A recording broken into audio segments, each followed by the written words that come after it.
कहानी की शुरुआत होती है एक होटल के एस्केलेटर में, जहां एक बूढ़ी औरत शादी के जोड़े में पड़ी थी। उसके हाथ में एक लाल डायरी थी। अपने आखिरी पलों में उसे अपनी शादी का दिन याद आया जब वो अपने पति के साथ इस होटल में आई थी। वहीं दूसरी ओर कार्लोस नाम का एक लड़का अपने घर लौटा तो उसने देखा कि उसका छोटा भाई ओलिवर काफी घबराया हुआ था। कार्लोस ने उसे बताया कि उनकी माँ उनके लिए बहुत सारा पैसा छोड़कर गई है, इसीलिए अब उन्हें कोई गैर कानूनी काम नहीं करना पड़ेगा। तभी अचानक दूसरे कमरे से डिटेक्टिव मार्को निकल आया तो कार्लोस काफी डर गया और उसने कहा कि हम कुछ गलत नहीं कर रहे, मगर मार्को पहले ही ओलिवर को धमकाकर उससे सच उगलवा चुका था। तब कार्लोस ने उसे अरेस्ट वारंट दिखाने को कहा, लेकिन मार्को के पास वारंट नहीं था। फिर कार्लोस ने अपने बचाव के लिए मार्को पर हमला कर दिया और ओलिवर को साथ लेकर सीढ़ियों से भाग निकला। तभी मार्को भी उनके पीछे भागा और गलती से उसके हाथ से गोली चल गई, जो सीधा जाकर कार्लोस की टांग में लगी। मार्को को कुछ समझ नहीं आया और उधर ओलिवर कार्लोस के पास जाकर मदद की गुहार लगाने लगा।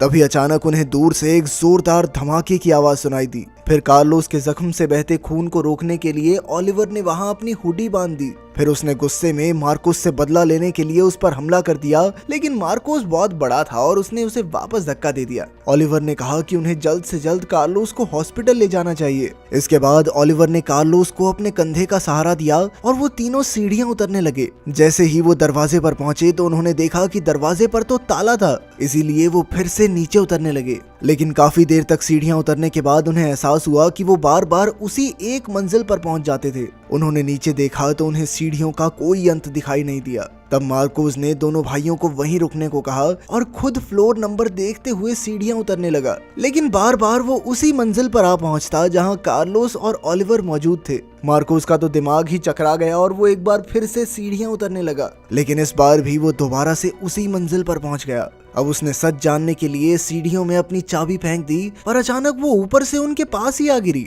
तब उन्हें एहसास हुआ कि शायद वो इन सीढ़ियों के लूप में फंस गए हैं। ओलिवर अपने भाई की मदद तो करना चाहता था, पर उसके फोन में कोई सिग्नल नहीं था। उसने कार्लोस की टांग से गोली निकालने की सोची, पर कार्लोस ने कहा कि इससे इन्फेक्शन का खतरा और बढ़ जाएगा। खैर, फिर मार्कोस ने फायर एक्सटिंग्विशर से वहां लगी मशीन तोड़ डाली और पानी निकालकर ओलिवर को दिया ताकि वो कार्लोस के जख्म को धो सके। अब उन्हें वहां पर फंसे हुए 4 घंटे हो चुके थे। मार्कोस ने अपना पर्स निकालकर अपने परिवार की तस्वीर देखी और फिर कार्लोस का दर्द कम करने के लिए उसे दवाई दी। बाद में जब कार्लोस बेहोश हो गया तो मार्कोस और ओलिवर ने मशीन से खाना निकाला और साथ बैठकर खाने लगे। मार्कोस ने उसे बताया कि आज उसकी शादी की 15वीं सालगिरह है, मगर ओलिवर अब भी बहुत गुस्से में था और उसने धमकी देते हुए कहा कि अगर मेरा भाई मर गया ना जिंदा तो मैं तुझे भी नहीं छोड़ूंगा। इसके बाद ओलिवर ने अपना बैग देखा, पर उसमें कुछ भी काम का नहीं निकला। फिर अगली सुबह कार्लोस की आंख खुली। वो अपनी आखिरी सांसें गिन रहा था। मरते हुए उसने ओलिवर को अपनी जिंदगी अच्छे से जीने को कहा। इसके बाद वो ओलिवर की बाहों में मर गया और ओलिवर फूट फूट कर रोने लगा।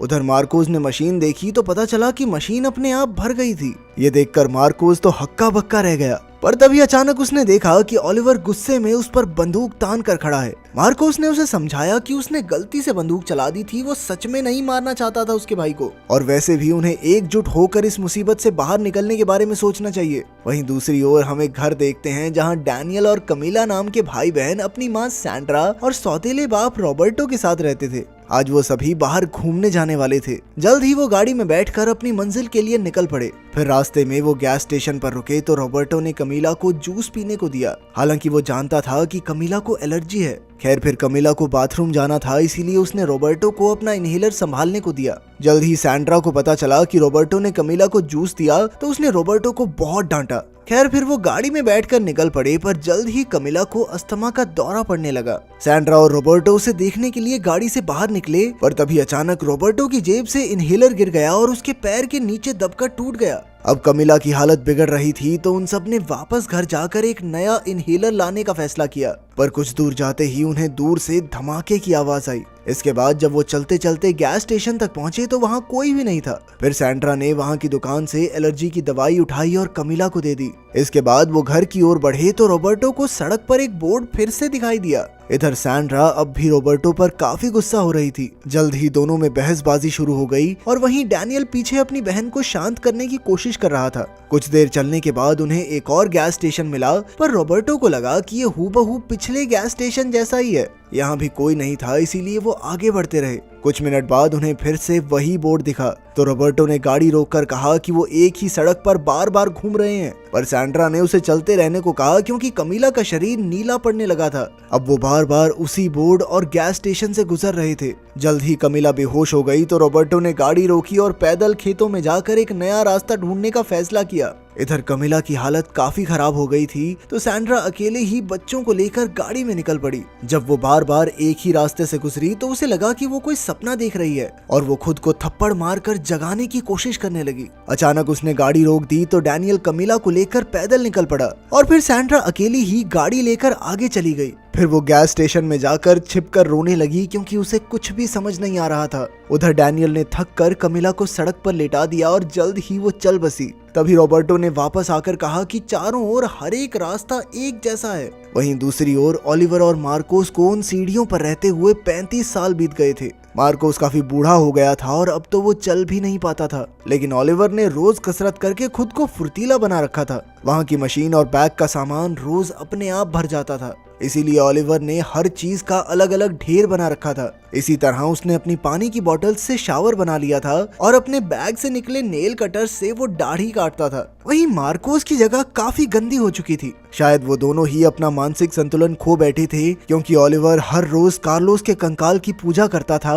और वो दोनों दीवारों पर निशान बनाकर दिन गिनते थे। मार्कोस बार बार अपनी जिंदगी के हसीन पलों को याद करके उन्हें दीवारों पर उतारता रहता और सोने से पहले वो अपने नाम को बार बार दोहराता था ताकि वो उसे भूल न जाए। वहीं दूसरी ओर हम देखते हैं कि उस सड़क पर भी 35 साल बीत चुके थे और वो सभी गैस स्टेशन से खाना लेते थे क्योंकि वहाँ पर भी हर रोज खाना दोबारा भर जाता। रॉबर्टो काफी बूढ़ा हो गया था और अब वो गाड़ी में सुअर की तरह पड़ा रहता। सैंड्रा तो बिल्कुल पागल हो चुकी थी और उसने बोलना बंद कर दिया था। उधर डैनियल जवान हो चुका था और खेत में एक चूहे के साथ रहता। उसने गैस स्टेशन से सामान उठाकर झोपड़ी बनाई थी जिसके अंदर वो रोजमर्रा की जरूरत का सामान रखता था। जब रोज सामान दोबारा पैदा होता तो उसे अपनी बहन का टूटा हुआ इनहेलर मिलता जिसे वो उठाकर एक ढेर में फेंक देता। खैर डैनियल गाने सुनकर और खेतों में घूम फिरकर अपना समय गुजारता। एक दिन रॉबर्टो को सड़क पर कमीला का गुड्डा मिला तो वो उसे डैनियल की झोपड़ी में छोड़ आया। इसके बाद डैनियल रॉबर्टो से मिलने गया तो रॉबर्टो ने उसे सैंड्रा के बारे में बताया, पर डैनियल को अपनी माँ याद ही नहीं थी। अब रॉबर्टो को महसूस हुआ कि वो डैनियल को कोई जरूरी बात बताना चाहता था पर वो बात उसे याद ही नहीं थी। वहीं दूसरी ओर मार्कोस रात को 3 बजे अचानक चिल्लाने लगा। ओलिवर तुरंत उसके पास आया और मार्कोस ने कहा कि उसे याद आ गया है कि वो क्या कहना चाहता है। तब मार्कोस ने कहा कि उसका असली नाम डैनियल है और अब तक उसने जो भी जिंदगी जी है वो सब नकली थी। जब उसने कार्लोस को गोली मारी तो उसी वजह से वो तीनों एक लूप में फंस गए। उधर सड़क पर गाड़ी में सैंड्रा की मौत हो गई तो रॉबर्टो ने उसे कमीला के साथ ही दफना दिया। तब डैनियल अपनी बहन को याद करके रोने लगा। फिर उसी रात रॉबर्टो और मार्कोस दोनों के सर में जबरदस्त दर्द शुरू हो गया और वो बार बार कहने लगे कि ये जो भी हो रहा है कुछ असली नहीं है। रॉबर्टो और मार्कोस दोनों एक गलती की वजह से 35 साल से इस लूप में फंस गए थे, इसीलिए उन्होंने डैनियल और ओलिवर को ये गलती ना करने की सलाह दी। जब भी किसी की वजह से किसी इंसान की मौत हो जाती है तो वो ऐसे ही लूप में फंस जाता है। फिर रॉबर्टो ने डैनियल से कहा कि जब भी उसे एक पुलिस की गाड़ी दिखाई देगी तो वो अपना नाम भूल जाएगा।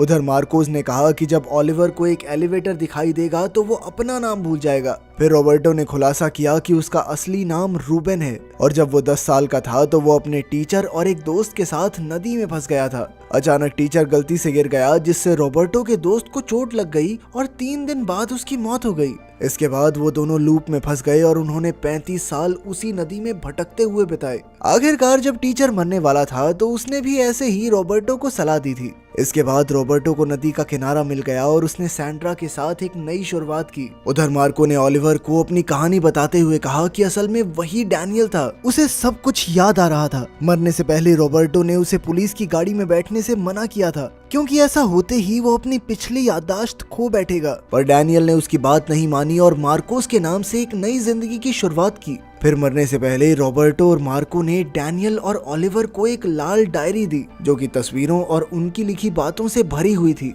आखिरकार डैनियल ने रॉबर्टो को वहीं दफना दिया और सड़क की ओर चला गया जहां उसे पुलिस की गाड़ी दिखाई दी। उसने वापस जाकर अपनी झोपड़ी जला दी और फिर गाड़ी को खोलते ही वो सब कुछ भूल गया। वो गाड़ी में बैठकर शहर आ गया और गाड़ी में मौजूद पुलिस यूनिफॉर्म पहनकर उसने मार्कोस की जिंदगी जीनी शुरू कर दी। और आखिरकार जब उसने गलती से कार्लोस की जान ली तो वो फिर से लूप में फंस गया। वहीं दूसरी ओर मार्कोस के मरने के बाद ओलिवर को एलिवेटर दिखाई दिया तो उसने खुद को रोकने की बहुत कोशिश की, मगर उसे लगा जैसे वो पागल हो रहा है। आखिरकार वो लिफ्ट में घुस ही गया और वहां मौजूद नौकर की यूनिफॉर्म पहनकर काल नाम के एक आदमी की जिंदगी जीने लगा। जल्द ही लिफ्ट में एक शादीशुदा जोड़ा आया और जैसे ही वो अपने कमरे तक पहुंचे तो काल ने उन पर एक मधुमक्खी छोड़ दी जिसने जाकर दूल्हे को काट लिया। तभी दूर से धमाके की आवाज आई और अब ये लोग फिर से एक लूप में फंस गए थे। क्या आपको ये अजीबोगरीब कहानी समझ में आई या सब कुछ ऊपर से गया? कमेंट्स में जरूर बताना। मिलते हैं अगली वीडियो में।